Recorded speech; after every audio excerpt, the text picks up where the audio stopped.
Good morning. I am Anil Agarwal, former Chief Manager, Punjab National Bank. So one question is being asked frequently, sir. What was the position of NHB exam and RRB Scale 2-3 exam? How much current affairs were asked, and whether static banking questions were there or not? Now, in morning, I asked our candidates to place their views. Many of them has already placed their views, and the consensus is coming that the current affairs was from 4 to 6 months old. That means last 6 months most question came as far as current affairs is concerned. Some of our subscribers told that the source which I had told them, the PDF, most questions were there.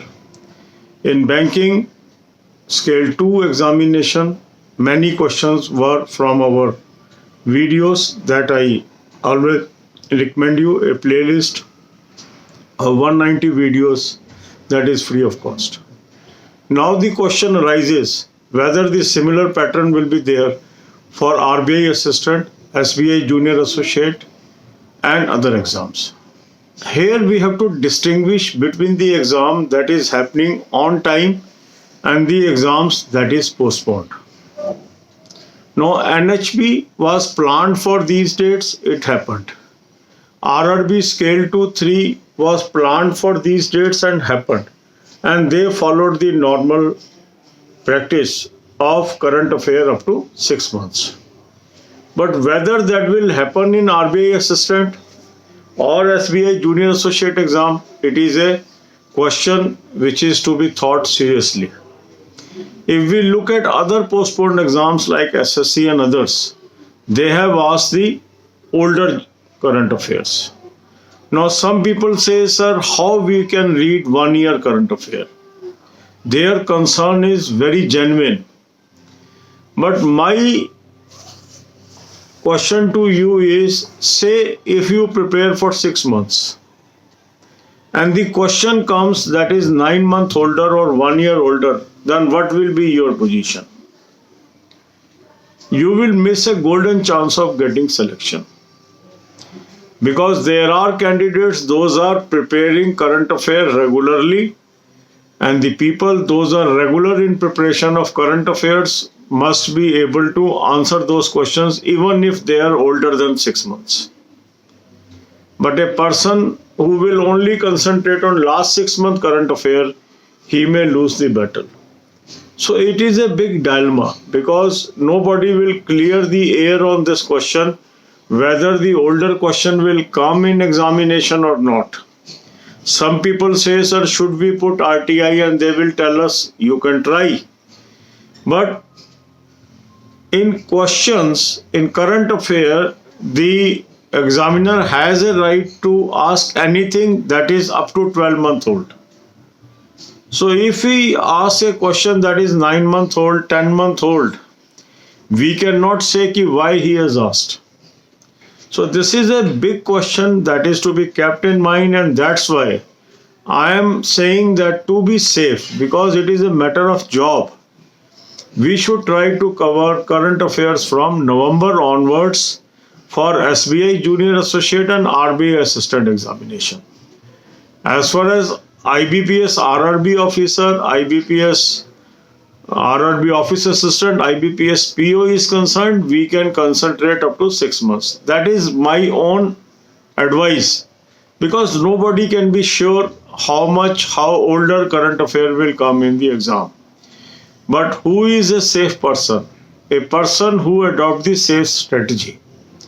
The safer strategy is, if exam is postponed, I should cover the older as well as new. Because if the exam would have happened on the same date, you would have already prepared the older current affair. So examiner can say that the candidate was ready for the exam, because postponement happened only just before few days of the examination. So this is your call. I can only advise what I think right. But nobody can be sure whether it will be 12-month older or 6-month older or 4-month older, because some of the candidates are very keen in knowing that but don't apply the same rule to future exams. That is my advice. अब यही बातें हम हिंदी में करेंगे। NHP का कल exam हो गया, आरआरबी का हो गया। काफी लोगों का प्रश्न है कि सर कितनी पुरानी करंट अफेयर इसमें आई थी, ये पूछ के आप बताइए। सवेरे हमने वीडियो डाली, उसके ऊपर काफी लोगों ने अपने व्यूज दिए हैं और बताया है कि 4 से 6 महीने पुरानी करंट अफेयर उसमें आई थी। आरआरबी स्केल 2 के एग्जाम में काफी लोगों ने बताया कि सर बैंकिंग के क्वेश्चन काफी वो आए हैं जो आपकी वीडियोस में कवर्ड थे 190 वीडियोस में। ये दोनों लिंक मैंने आपको प्रोवाइड किए हुए हैं, इसको आप इस्तेमाल करिए। और करंट अफेयर्स में काफी कैंडिडेट ने ये वॉच किया है कि जो आपने सोर्स बताया था उसमें से काफी क्वेश्चन करंट अफेयर्स में आए हैं। तो ये बहुत ही अच्छा सोर्स है जो मैंने आपको बताया। अब क्वेश्चन काफी लोगों के मन में ये है कि अगर इस एग्जाम में 4 से 6 महीने पुरानी करंट अफेयर आई है तो क्या ये ट्रेंड लागू रहेगा आरबीआई असिस्टेंट के एग्जाम में और एसबीआई जूनियर एसोसिएट के एग्जाम में और अन्य बैंकिंग एग्जाम्स में। तो यहां मेरा कहना यह है कि हमें कुछ एग्जाम्स को 2 हिस्सों में बांटना है। एक एग्जाम वो है जो पहले प्लान से मगर पोस्टपोन हो गए, जैसे RBI assistant, SBI junior associate. अब यहां पर ये कहना कि सिर्फ पिछले 4 महीने की करंट अफेयर आएगी डेट ऑफ एग्जाम से या 6 महीने की आएगी, ये सही नहीं होगा। क्योंकि एग्जामिनर ये एक्सपेक्ट कर सकता है कि जब वो एग्जाम होने थे अप्रैल और मार्च के अंदर और आप तैयार थे उसके लिए, तो आपने उससे पुरानी करंट अफेयर भी पढ़ी हुई है, तो वहां से भी प्रश्न हो सकते हैं और बाद के भी हो सकते हैं। तो इसीलिए मैंने पिछली वीडियो में आपको ये कहा था कि सेफर रिकॉर्ड्स यही है कि 12 महीने का हम कवर करके जाए। अब कुछ लोग कह रहे हैं कि सर ये मुश्किल है 12 महीने का करना, तो ये आपकी चॉइस है। मैं तो आपको जो सेफ रिकॉर्ड्स है वो बता रहा हूँ, क्योंकि मान लीजिए आप 6 महीने की करके गए और वहां पर आ गए 8 महीने 9 महीने पुरानी करंट अफेयर, फिर आप क्या करोगे? गोल्डन चांस आपके हाथ से निकल गया। देखो, अगर करंट अफेयर आप अटेम्प्ट नहीं कर पाते हैं तो बहुत नंबर होते हैं इस सेक्शन के, फिर बहुत मुश्किल होता है बाकी सेक्शन से कवर करना कट ऑफ को। तो मेरा मानना यह है कि जब यहाँ तक हम पहुंच गए, मेन में हम बैठने जा रहे हैं और आगे हम देख रहे हैं कंपटीशन कितना टफ है, तो हमें रिस्क नहीं लेना चाहिए। और आपने ये पढ़ा ही है पुरानी करंट अफेयर, ये तो है नहीं कि आपने नहीं पढ़ी क्योंकि आप तैयार थे उस एग्जाम के लिए और उस दिन से लगातार आपको मैं कहता आ रहा हूँ कि तैयारी जारी रखिए। तो आपने बीच की भी करंट अफेयर पढ़ी हुई है, सिर्फ उसको रिफ्रेश करना है। तो अगर आप कर लेंगे तो आप अच्छे ही रहेंगे, ये मेरा मानना है। बाकी सर्टेनिटी से कोई आदमी आपको बता नहीं पाएगा कि 12 महीने पुरानी आएगी कि 6 महीने पुरानी आएगी कि 4 महीने पुरानी आएगी। जहां तक IBPS RRB officer, IBPS office assistant या आईबीपीएस पीओ मेन का सवाल है, उसमें हम कह सकते हैं अप टू 6 मंथ आएगी, क्योंकि वो ज्यादा पोस्टपोन नहीं हुए हैं अभी।